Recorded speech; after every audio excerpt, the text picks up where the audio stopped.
on a vu deux expériences hospitalières drivées par l'hôpital.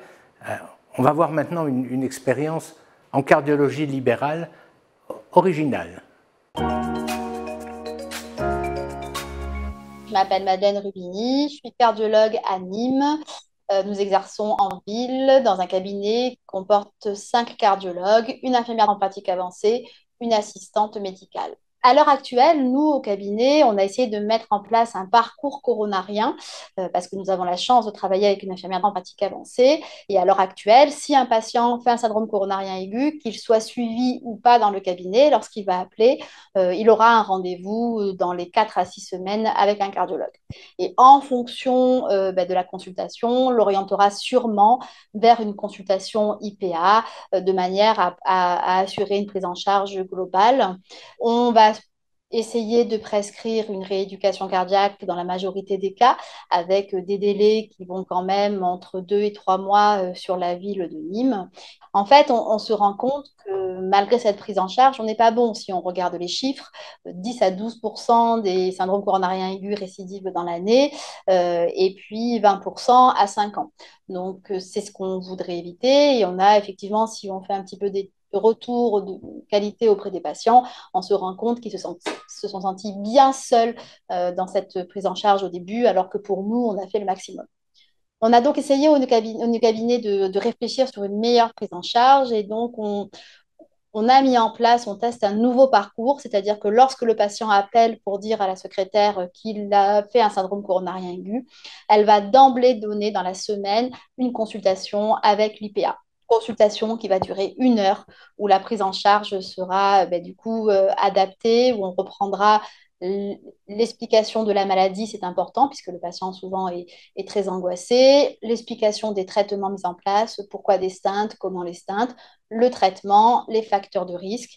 Et nous avons demandé à l'IPA de remplir le dossier de la rééducation cardiaque de manière à ne pas perdre de temps pour la prise en charge. On programme en même temps que la consultation IPA, la consultation avec le cardio, entre 4 et 6 semaines, de manière à pouvoir réévaluer essentiellement le traitement, refaire l'électrocardiogramme, l'échographie cardiaque, bien sûr, s'il y a besoin.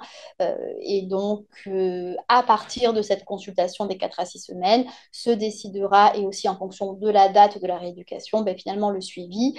Nous, au cabinet, on fait beaucoup de ping-pong IPA cardio, de manière à pouvoir adapter en fonction des besoins, en fonction des lacunes ou des questions du patient, une prise en charge globale et optimisée.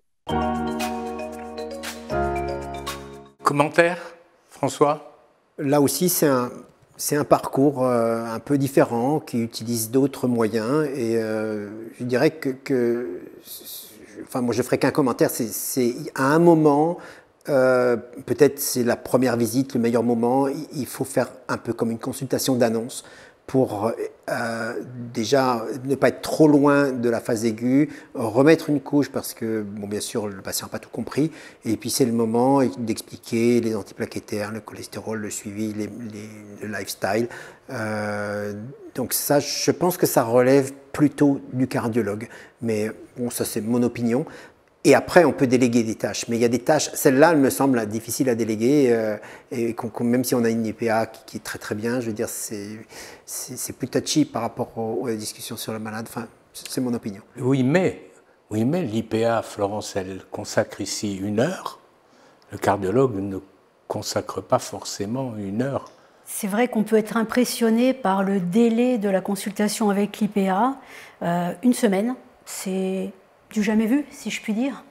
Les patients se sentent abandonnés, dit le docteur Rubini. Et ça, c'est des mots qu'on entend.